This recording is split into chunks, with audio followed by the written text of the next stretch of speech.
Já, þetta er það sem við þurfum í þetta verkefni. Við þurfum bara þurfum bara eitt svona viðnám. Við byrjum að mæla það, bara ómæla það. Mælum ohm.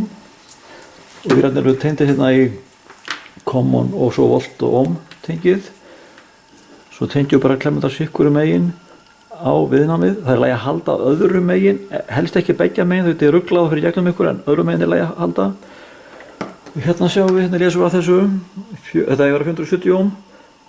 Það er okkur vantar 500 ohm en við komumst ekki hérna nær en þetta. 467 ohm er þetta hérna. R1 er 467 ohm. Ok, þá veitum við hvað það er stórt. Og þá bara tengjum við hérna, skulum bara draga hérna að.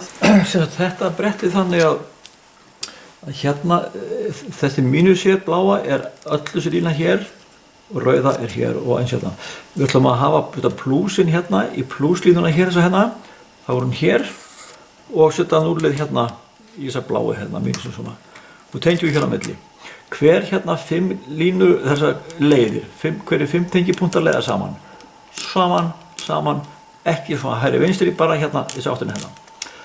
Hér er viðnámið hérna, 470 ohm. Og tengjum þetta í plúsin hérna. Og svo bara búið til tengipunkt einhvers staðar, bara til dæmis bara hér, svona. Það kemur díóðan hérna í. Og díóðan hún er sem sagt, lengri pinnir er hérna. Og þið sjá núna hérna flötu hliðina hér á. Það er líka mínusinn, þannig að lengri fóturinn á að fara í plúsinn, hann fyrir þá hérna í viðnámið, tengist hér í bara, svona, og þetta fyrir svo bara til jarðar, eða í núllið hérna niðri. Við þurfum að setja hvar sem er í línuna hérna, og eins viðnámið hvar sem er í línuna hér allstaðar er 0, hér í plús, svona. Og svo tengjum við bara spennugjafan, hann er tildur á 12 volt, svona. Og nú tengjum við bara núllið hérna í þessa grænu, bara svona, og svo rauðu hér og þá koma ljós og ljós í það, svona. Og núna sem sagt, dreg ég þetta aðeins frá, hann er með 12 spennu og það 0,01 ampere, það er sá straumurinn sem rennur hérna, er 10 milliampere. Við ætlum nú að hafa þetta 20, en það þarf ekki að vera þetta sé kannski rétt. Við skulum bara mæla strauminn og spennuna, nákvæmt hérna fyrir voltmæli og byrjum bara að mæla spennundar yfir viðnámið og ljóstíðuna. Þá er mælinn tengdur alveg eins í common og volt og stillum mælinn á volt DC. Hérna sem sagt getum við valið, það er svona gár eins og alda, þetta er AC-ið, eða reistrónumur, og hér er beinlína, það er DC, við ætlum að hafa DC. Svona. Jafnströmmur, direct current, svona.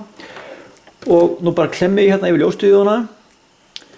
Það er að ef við víxlum þessu, þá kemur bara mínus fyrir framan, þegar þið fá sama tölugildi, það breytir engu. En hérna fáum við 1,9 volt. Við ætlum að hafa þetta 1,95 volt, þetta er mjög nærri lagi hjá okkur.